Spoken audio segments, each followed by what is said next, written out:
Good evening everyone, Ragewood here, back with another Dragonheir Silent Gods video. Today we're going to be looking at gear sets, specifically gear sets for the Season 4, as well as the new artifacts that are coming in. One of them is amazing. So, because we've weirdly got Season 3 gear still in here as well, I'm going to look at the gear sets through the dungeons themselves, okay? So starting off, Unclean Bloodline. If you've played Season 3, this is the same. It has not changed. Attack and Enlightenment, and increases drift damage dealt. I really liked this set. I think it was better than the one from Season 2, where it ignored a percentage of defense, because with some of things like Vortex, they don't really have any defense, so you didn't get any benefit from it. So, nice to see that one is still here. Next we have the Emissary set. Now this has replaced the Emperor set, which is interesting. The Emperor set has been a mainstay for the past 2 seasons. It's really helped us push our Chief Challenge scores up.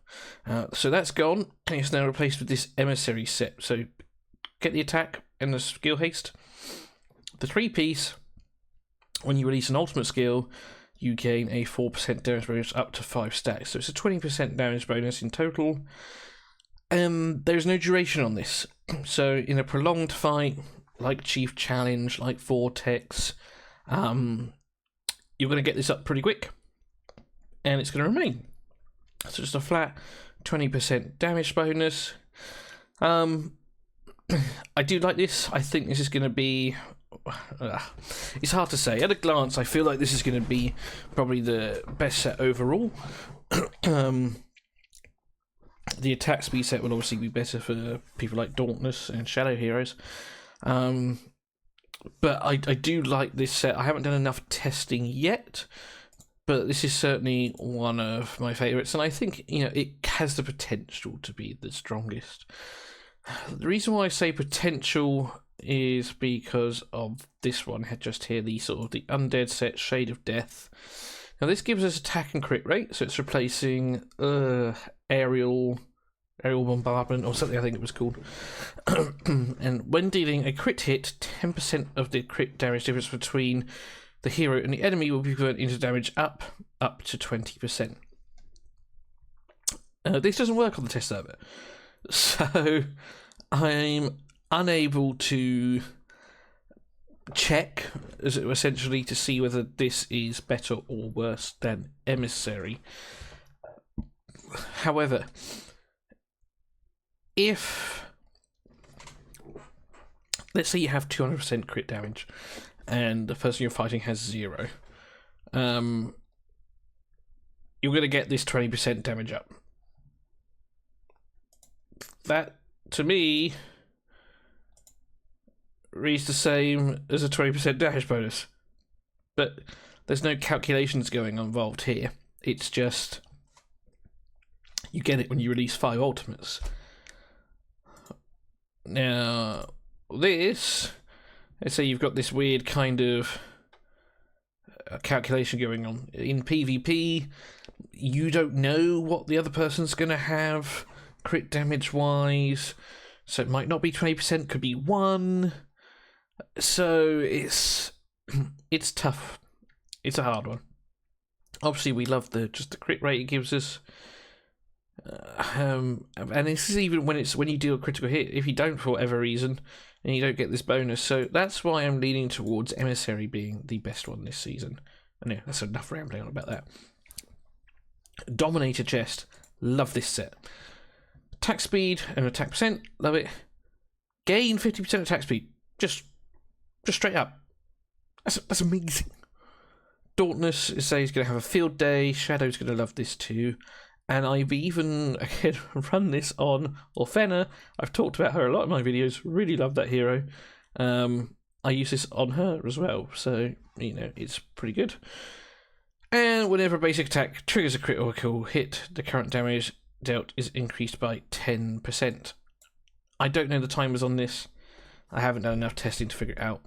But obviously this is going to be great for Dauntless heroes and things like that. When it comes to mythical pieces, these have not changed.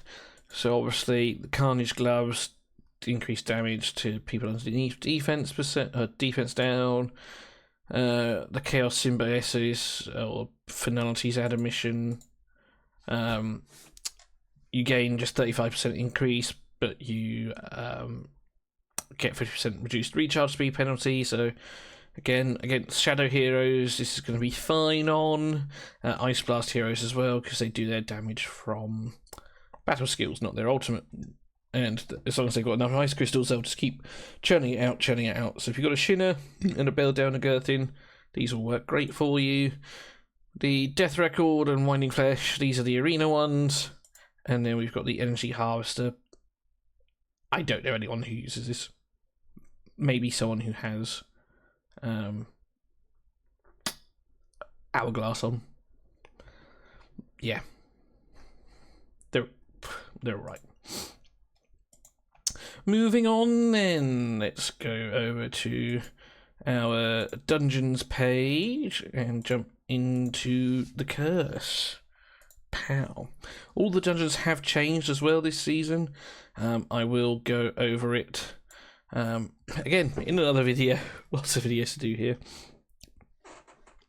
Starting off then, we have 3 sets this season. Previously we've had only 2. So a third, good and bad. Means you're less likely to get the piece you want. But, you know, the sets they brought in aren't bad. First one being Cyril's Whisper. This has returned now from Season 2. Skill Haste HP, when they inflict a debuff, grant 50% attack to all of your heroes. Great set. We love this one in Season 2. I'm glad that they've brought it back. It was bugged in Season 2, so as long as it was on someone, it didn't matter whether they were the ones placing the debuffs. Let's assume that they have fixed that, and it has to be on someone like a Rose, for example, or a Voresh. Oasis Guardian, this is a new set. This is equivalent to Tundra's Tenacity in Season 3. Skill Haste and HP, and when the wearer's HP is higher than 60%, damage taken will be reduced by 25%. So Tundra's, as long as it wasn't a crit, you would get the damage reduction. This one is obviously going to be higher than 60%. So I'm not sure where this is going to really come into effect. If you can keep like your Garius, you know, get him up to speed, so you've got the huge shields and huge heals, this is going to be great. In things like Vortex, it's going to get progressively worse over time as you take more damage and your heal goes down. So, unsure on this one. At a glance, I'm going to say probably not going to be used. And then we have the Ancestral Protection. This is returned for the 3rd season in a row. This is a great set. However, I again don't know if this is right or not, but it's giving us flat defense percentage rather than resistance like it has done previously. We needed this. This was great. We loved this previously. The 3rd piece is exactly the same. Getting the defense percentage though is really nice. Good to see that one back. Mythic pieces once again are the same. You've got the piece that's never used, and then the piece that everyone uses. So the Moonlight Mantle, 50% chance to for the wearer to gain increased healing and shield effects. You're going to put this on your Garius, you're going to put this on your Adolphus, all those people like that. And then when it gains above 50% chance for it to be undispellable. No one really used this, at least in my experience. I've not seen anyone run it. So obviously keep a couple of you get a defense percent piece with HP percent and resistance or something like that, a good like tanky piece, or even a good offensive piece. Do keep it just in case something's coming around the corner and this is going to be amazing for. Like the Squid Boss, in theory this was going to be great. In practice it didn't work out. But yeah, never get rid of all of your pieces, even if the gear set doesn't seem great at a glance. And then moving on to Rot. So side note, Rot has got really hard this season. no idea why, but Stage 9 is incredibly difficult. I think a few people have asked him to tune it down a little bit, so we'll keep you posted on that one.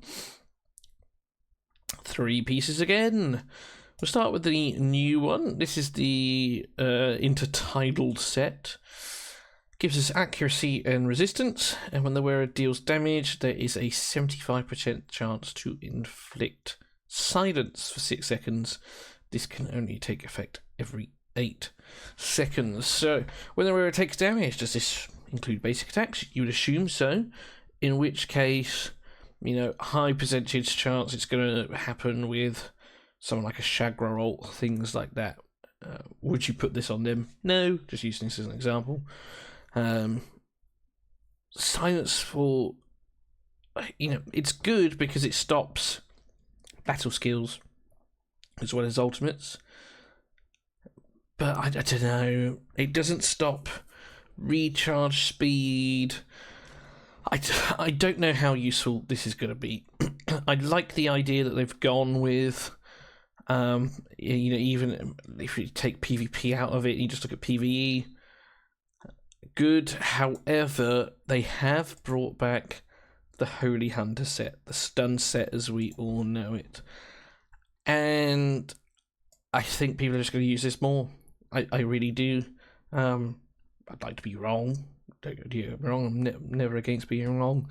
But I think if you compare this to the intertidal set, I think everyone's going to go for the stun set over the silence, even though you've got more chance of proccing the tidal set over this, because this is just a 20% chance, I believe. Yeah, I don't know if that's down from what it was previously. But yeah, the heroes that you're going to use it on, I think this one trumps your intertidal set, which is a shame, but again, we will see. And then we've still got the Mona Lisa is Blessing, so the skill haste and the accuracy, and healing someone by a percentage of your max HP when you cast an ultimate. Mythical pieces, once again, have not changed. We've got the Absolute Deterrence, where you become immune to stuns, which, again, no one will use. The Tunnel King's Cloak, this was a nice one, where it has a 50% chance of dispelling 1 buff when inflicting debuffs. So, in things like Curse, for example, if you had, I'm going to use Rose as an example, or Voresh, because they hit multiple times, you can potentially remove the buffs without actually bringing in a debuff remover per se. Massive Colossus, you dispel 1 debuff from yourself when you have their ultimate, so this might be good. Let's say you've got a Vikuk in Rot. Vikuk can remove 2 of the buffs, the poison, the heal reduction, and the recharge speed, and then this will clear the last one. This actually will trigger first as well, so yeah, you can sort of guarantee the buff removals potentially. And then the Wolfspine Gloves, I like to call them lifesteal, I suppose. 20% of your damage is converted into healing. AoE will only trigger 30%. I really like this set. People use it on Shaltar in the cheap challenges to help keep them alive. Yeah, niche, but it was still used. So now we have finished the gear set, we're now going to look at the artifacts, and there are some doozies in here. The first one I think has been the one that a lot of people have been talking about. That's the Mystic Conch, or Misty Conch. So it provides us attack and attack percentage, so great sort of subsets to begin with. When the wearer releases an ultimate skill, an enemy resists the inflicted debuff, there is a 100% chance to inflict defense down on the enemy for 10 seconds instead. This state cannot be resisted and only takes effects once every 12 seconds. So, people are saying this is great because essentially you can put it on a damage dealer that inflicts a debuff. Maybe someone like, I don't know, a Hokadir or a Quester. They can inflict the defense down without it being resisted, and you don't need to build accuracy on them. So that's pretty good, right? This includes poison heroes, or poison debuffs, frost debuffs, attack down, accuracy down, whatever it is, you just have to fail to place a debuff. I was really high on this to begin with, because I read it wrong, or at least I sort of ignored the resist the inflicted debuffs. It can only go on people who have to inflict debuffs. For example, maybe like a fur bath. You could put this on fur bath and guarantee your defense down. Fur bath might be a bad example because he needs defense percent, but hopefully you guys see what I mean. Something else you will have noticed, by the way, these are now mythic artifacts rather than legendary. I don't know why that changed. Things worked fine as it were, but they've just had like a facelift. You don't need mythic souls to get these. It's still dupe legendaries, just like the new legendaries are dupe epics to get. And the rares are going to be to get the new epics, as it were. Now, does this leave space for them to make new rare artifacts? Maybe, I don't know, but yeah. Don't let that confuse you or panic you. Legendary souls. Misty Conch. On paper, looks good. Haven't really tested, as you can see, because I haven't leveled it up, but I like it. Golden Alarm. Yeah, I can't read this, so I'd love to tell you about it. Some nice stats, though. Poison of the Swamp. This is good.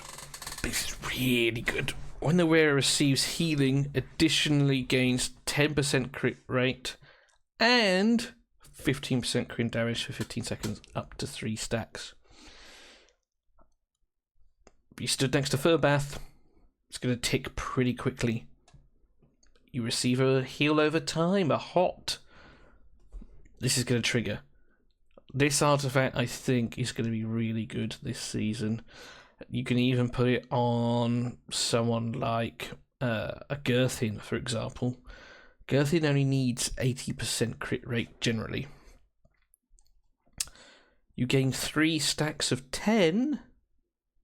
That's 30%. All of a sudden, you only need to build Girthin with 50% crit rate and pile on that crit damage. This is incredible. Now, it's only 15 seconds, and you're going to have to keep the heals going out repeatedly. If we can get your head around that, this is going to be very strong. It's certainly one to consider.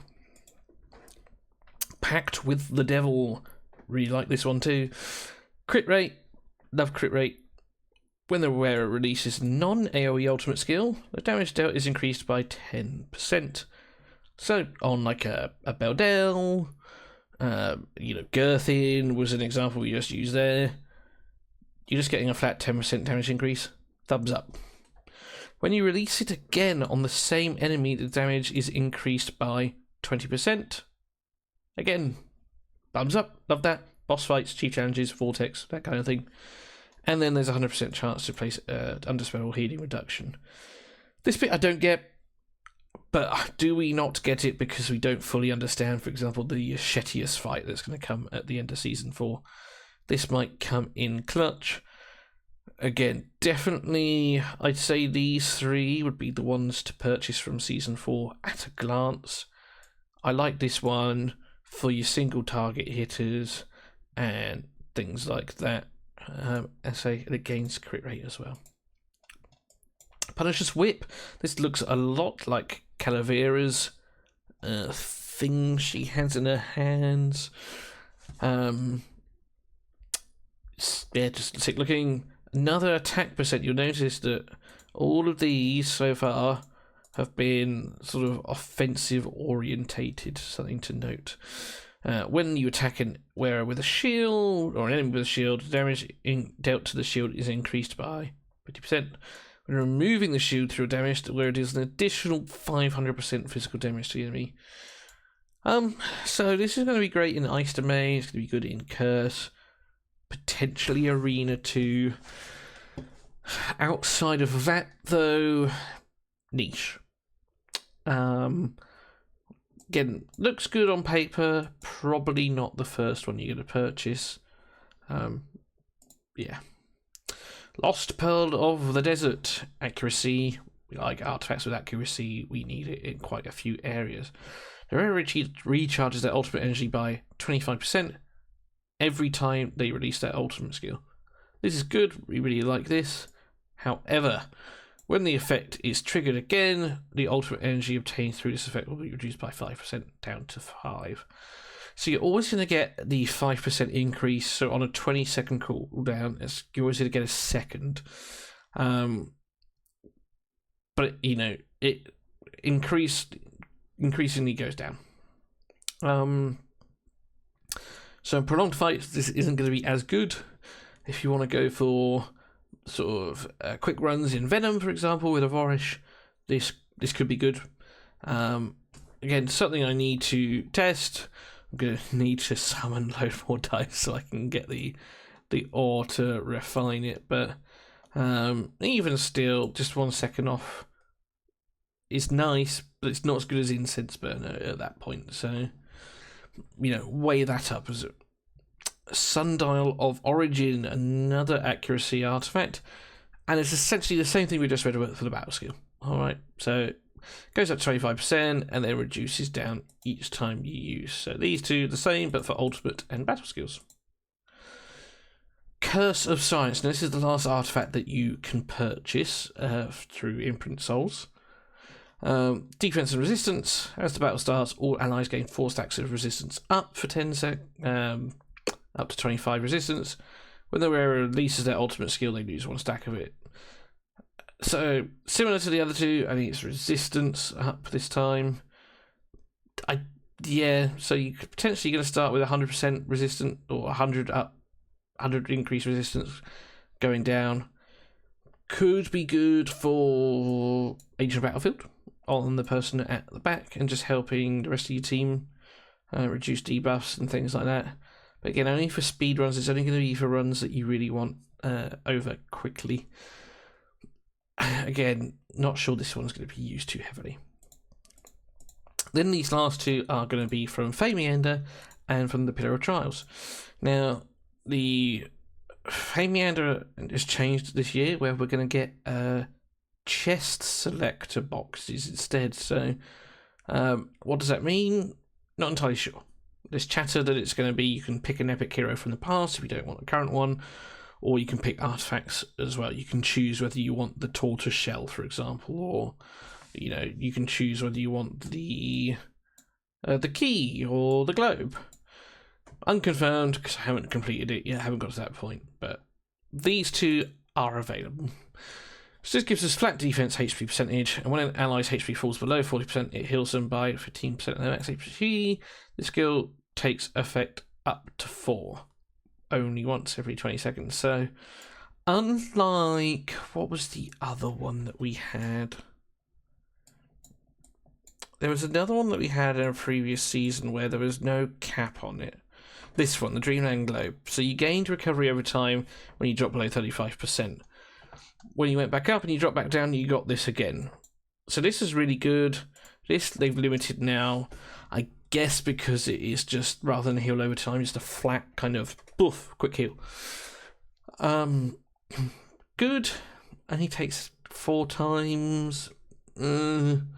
But, in theory, this shouldn't trigger anyway. You want to make sure you have enough support heroes and things so you never get to that point. It sort of reminds me of Scarab in a way. Scarab gives you a shield, almost like a little sort of safety valve, as it were. So, nice.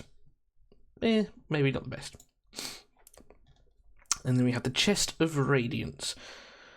When the team activates a 3 elemental affinity, all allies gain increased attack and defense. When you have 5, this happens twice, essentially. So you get 10% increased attack and defense. This is good, like just a nice kind of stat stick, as it were, for your heroes. Who would you put this on? Maybe on a sort of a support-like hero. Maybe on someone like a Daphne, for example, for the Shadow, just to increase everyone else's survivability, because she needs attack percentage.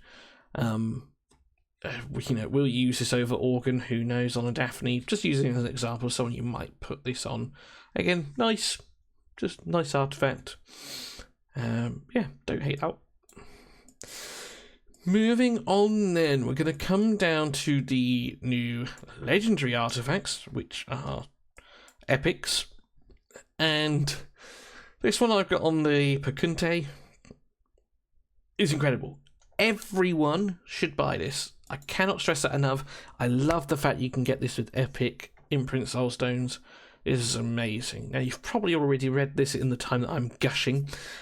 So you get attack percentage and attack, which is great. If this was a legendary artifact, it'd be amazing because you get this 60% rather than 45%. But I'm not complaining because we get 40% crit rate. Like, that's just as good as the legendary crit rate artifacts that you get, like the Torque, for example, up here. You get the 40%, okay, but we're getting this on like the bottom half down here, and we're getting the attack percent. It's a great artifact for damage dealers. Secondly, then, if your crit rate is higher than 100%, for every one crit rate over the top, it's converted to crit damage. So just nice gravy as well. If you're building right, this one shouldn't come into effect, but if it does, happy days. You're not exactly missing out too much. Fantastic artifact. This might even be the thumbnail of this video. Make sure you buy this one. Then lastly, we have the Ring of Spirit Wood. Defense percent HP, and the wearer gains resistance when inflicted with control. Maybe I should have saved the other one for last. I can't see this being used, but you'll get enough epic imprint soulstones, so buy it anyway.